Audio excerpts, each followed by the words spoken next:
meus amados irmãos, que a graça e a paz que vem da parte do nosso Deus, da parte do nosso amoroso Senhor, nosso Mestre, que nos ensina, que nos guia, que está conosco todos os momentos, o nosso Senhor Jesus Cristo, possa continuar e isso seja uma verdade em nossas vidas a todo tempo. Que essa semana que já se iniciou, que essa semana de trabalho para muita gente começa agora, seja uma semana abençoada, que a gente possa sentir a presença de Deus em nós, que a gente sinta o anjo do Senhor ou os anjos do Senhor nos protegendo, que os nossos olhos espirituais sejam abertos para que a gente possa enxergar todos os cuidados de Deus por cada um de nós. Amados, hoje, segunda-feira, vamos dar continuidade aqui à nossa lição bíblica. Essa semana estamos estudando o tema Alcançados para Obedecer. Até porque nós não somos alcançados para continuar na desobediência, né? Obviamente. Ontem, no domingo, quando iniciamos essa lição, vimos que Paulo começa com a pergunta, né? Vamos continuar pecando porque não estamos mais debaixo da lei dos judeus, né? Mas agora debaixo da graça? Aí ele mesmo responde, não, de maneira nenhuma, né? Não é assim. Aí ele diz, por que que a gente não pode, né, sendo alcançados pela graça, agora continuar pecando? Por quê, né? Ele aconselha, não permitam que o pecado continue dominando os vossos corpos mortais. Corpos mortais, olha, sempre falando do poder da carne no homem, inclinando o homem para o pecado, né, os prazeres carnais, tá? Fazendo que o corpo obedeça a esses desejos. Não permitam, diz ele, né?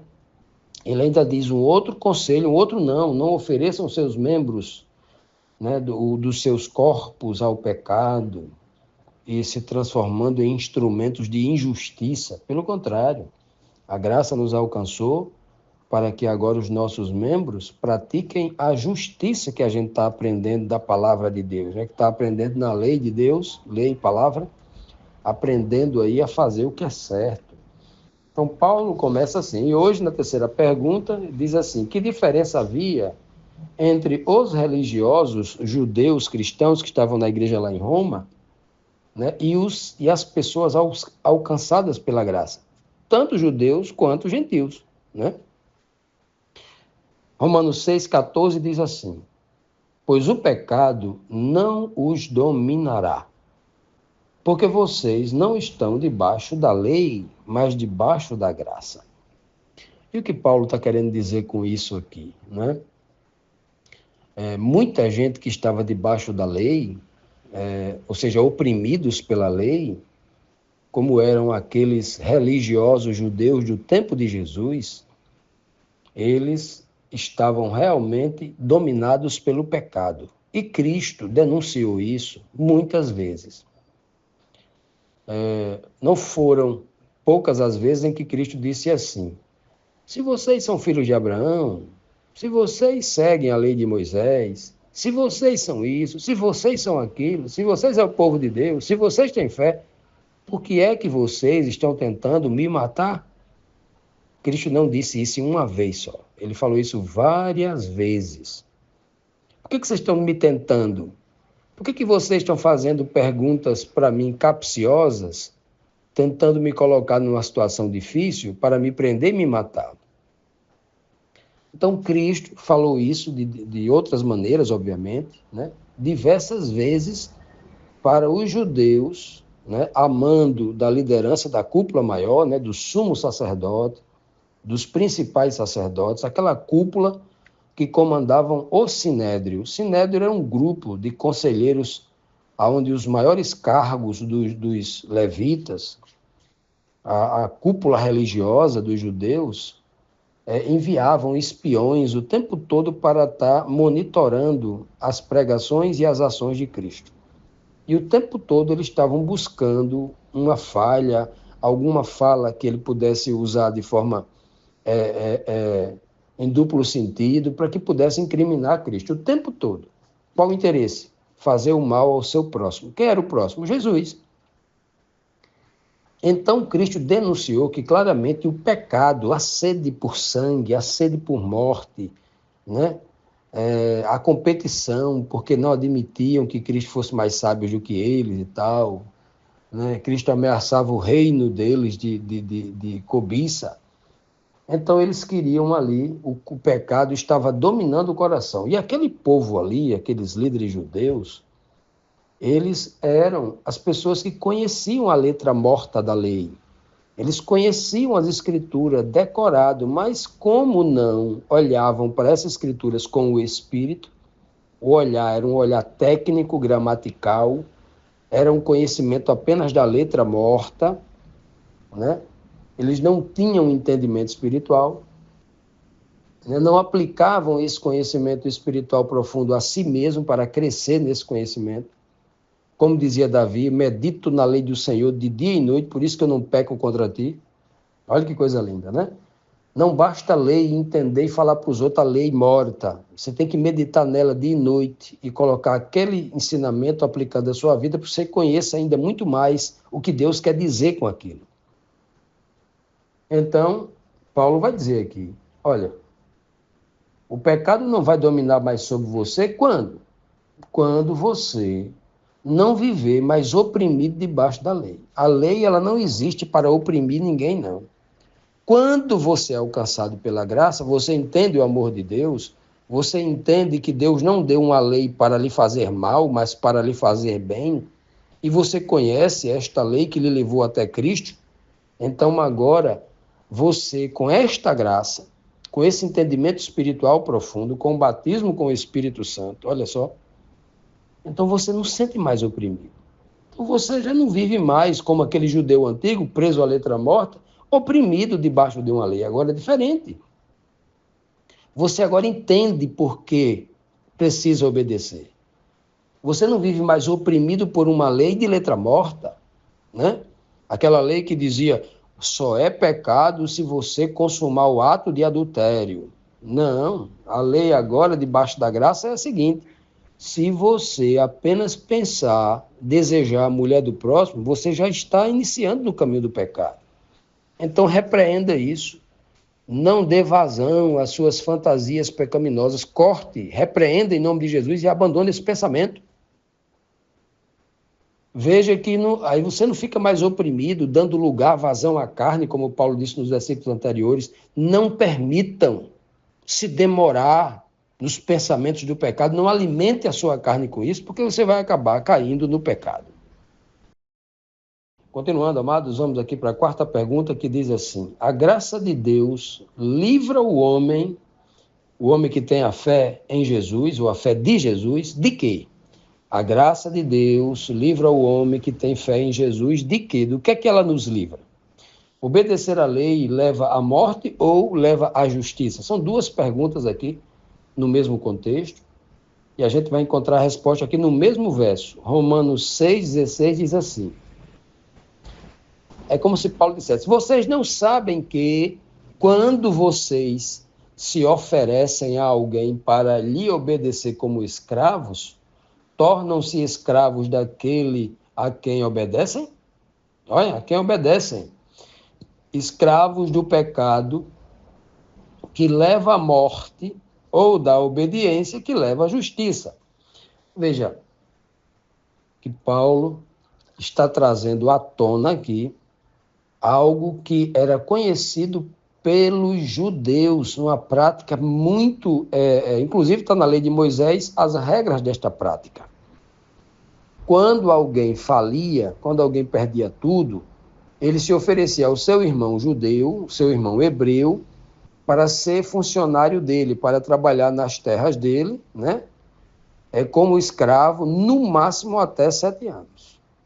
Ou se fosse ano de jubileu, completando aqueles 50 anos, se ele estivesse ali servindo no ano 47 dos judeus, né, na regra do jubileu, quando fosse no ano 50, ele era obrigado a ser livre e o seu patrão era obrigado a dispensar ele como dizia a lei de Moisés, né? A lei de Deus, eu chamo lei de Moisés, que é costumeiro para os judeus, né? Eles falavam assim, lei de Moisés, que Moisés não tem lei nenhuma, a lei é de Deus. E aí, no ano 50, aquele que tinha sido o patrão daquele que havia se escravizado, oferecido ele como escravo, ele dava todos os direitos, pagava, e ainda a Bíblia diz que ele não poderia sair de mãos vazias. Ele tinha que dar dinheiro, tinha que dar cereais, tinha que dar animais, para que eles começassem a vida dele e nunca mais fosse escravo, que era o ano da liberdade. E a cada 7 anos, no Shemitah, era também ano de liberdade. Então, a pessoa, no máximo, poderia ser escravo por 6 anos. No 7º ano, se ele começasse a trabalhar na semana do Shemitah, 7 anos, haverá 7 semanas de 7 anos, né? Até 49, que o ano seguinte era jubileu. Então, se você começasse a trabalhar no ano 5º do Shemitah, da semana de 7 anos, no ano 7º, trabalharia só um ano e meio, e no ano seguinte ele já era liberado com essas ajudas para recomeçar do zero. E o religioso, judeu, cobiçoso, eles sempre gostavam de arrumar empregado no ano 1, que era aproveitar 6 anos de escravidão. Eles não amavam o próximo. Há muita repreensão na Bíblia sobre isso. O Senhor vai usar com muita força, né, profetas pequenos como Joel, Amós, Abacuque, Sofonias, Obadias, para falar disso. Era terrível. E aí Paulo traz isso à tona aqui no livro de Romanos, quando ele diz assim, ó, vocês não sabem que quando vocês se oferecem a alguém para lhe obedecer como escravos, você é totalmente submisso a eles para obedecer tudo que ele mandar? Você agora não é mais livre, não. Agora você tem dono. É mais ou menos isso que Paulo está dizendo aqui. Ó. Aí ele vai dizer, ó, vocês agora são escravos. É como se alguém... É o seguinte, você escolhe de quem você é escravo. Ou você é escravo do pecado que vai levar você à morte, ou você se torna escravo da obediência que vai levar você à justiça, ou à vida. É isso que Paulo está dizendo aqui. Então, veja que a graça de Deus que nos alcançou, nós éramos escravos, mas quando a gente encontrou Cristo e se ofereceu para ser servo de Deus, agora a gente, como disse Paulo, eu sou escravo da liberdade, eu sirvo a Deus, mas eu sirvo como livre. Nenhum patrão é como Jesus, é como Deus.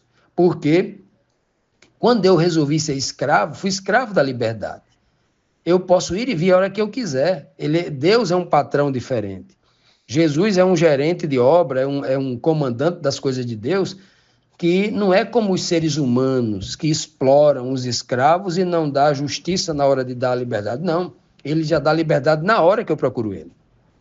Ele me liberta e aí ele já oferece essa liberdade para mim. É o que Paulo está dizendo aqui. Olha, por isso que a graça é superior àquela lei anterior dos homens, né? Aquela lei que escravizava o homem. E o homem era submisso a ele. Ali é como se ele fosse escravo do pecado e da morte. Mas quando eu encontrei Cristo, encontrei a Deus, tornei-me um outro tipo de escravo. Um escravo da liberdade. Paulo vai dizer isso. Isso é muito lindo. Eu quero concluir aqui contando uma experiência, vocês entenderem isso. Talvez com essa experiência vocês entendam melhor o que Paulo está querendo dizer, a beleza do que é ser escravo de Cristo. Né? Diz que na Inglaterra, no século... É uma história real, né? Do século XVII para o século XVIII, os navios negreiros, né, traziam escravos da África, traziam muitos escravos, né, lá para a Inglaterra, e logo quando chegava no porto, havia muitos fazendeiros, havia muitos homens ricos ali para comprar escravos saudáveis, porque morria muito, né, na viagem, eram muitos escravos que eram pegos lá, na hora de ser preso lá, se feria, tudo, e morria dentro do navio, era jogado no mar, muitos corpos, né? Fizeram grandes barbaridades com os nossos irmãos africanos. E aí, eles vinham dentro dos navios negreiros, e quando chegava lá, eles iam para o leilão. E aí, num desses leilão, um grande, né, um homem forte, né, um homem forte que vinha dentro desses navios negreiros, que lá na terra dele ele era como se fosse um príncipe na aldeia lá do seu povo, estava ali amarrado, acorrentado, e começou o leilão. Quem dá tanto, quem dá tanto, quem dá tanto? E um fazendeiro lá chegou, né, com a sua segurança, com a sua carruagem e tal, aí começou a colocar preço. E todo mundo colocava um preço, ele imediatamente nem esperava o terceiro, já colocava um preço maior acima. E quando aquele escravo percebeu aquilo, começou a resmungar, dizer para aquele homem, não me compre, não me compre porque eu não vou trabalhar na sua fazenda. Você vai me matar, mas eu não trabalho na sua fazenda. Vocês estão perdendo o seu dinheiro. Ele começou ali, né, sendo oprimido para se silenciar e ele falando cada vez mais. Quem comprar vai perder o dinheiro que eu não vou trabalhar. Vocês vão me matar, mas eu não trabalho. Não sou escravo, sou homem livre e tal, tal, tal. E aquele homem insistindo, comprou. Enfim, ela arrematou o escravo, mandou quebrar as correntes. O escravo não foi amarrado andando atrás, foi com ele dentro da carruagem. E a carruagem todinha ele dizendo, né, resmungando, que ele havia perdido dinheiro, que ele iria matá-lo, mas ele não ia trabalhar porque ele era um homem livre e tal. Quando chegou lá na sua casa, ele entrou para o escritório, o empregado entrou atrás dele, ele mandou sentar lá assim e ele começou a escrever uma carta. Aquele fazendeiro, quando acabou a carta, entregou assim na mão do escravo, né? Disse assim, olha, está aqui a carta. Aí ele disse, mas eu não sei ler, digo. Aí está dizendo que você é um homem livre, a carta de alforria, você está livre. Aquele homem pegou aquela carta e viu que alguém tinha comprado a liberdade dele. Aquele homem saiu com aquela carta na mão sem entender. Chegou lá fora, ele voltou e disse para aquele homem assim, olha, como o Senhor comprou a minha liberdade, eu trabalharei na sua fazenda e vou trabalhar de graça como homem livre, grato pela liberdade que você me deu. É parecido com isso que o Senhor nos deu a liberdade. Ele nos comprou com a sua vida. O Senhor Jesus comprou cada um de nós com a sua vida para nos dar essas liberdades. E quem entende isso, quem tem a graça de entender isso, começa agora a servir a Cristo, porque entende o valor do que foi pago pela sua liberdade.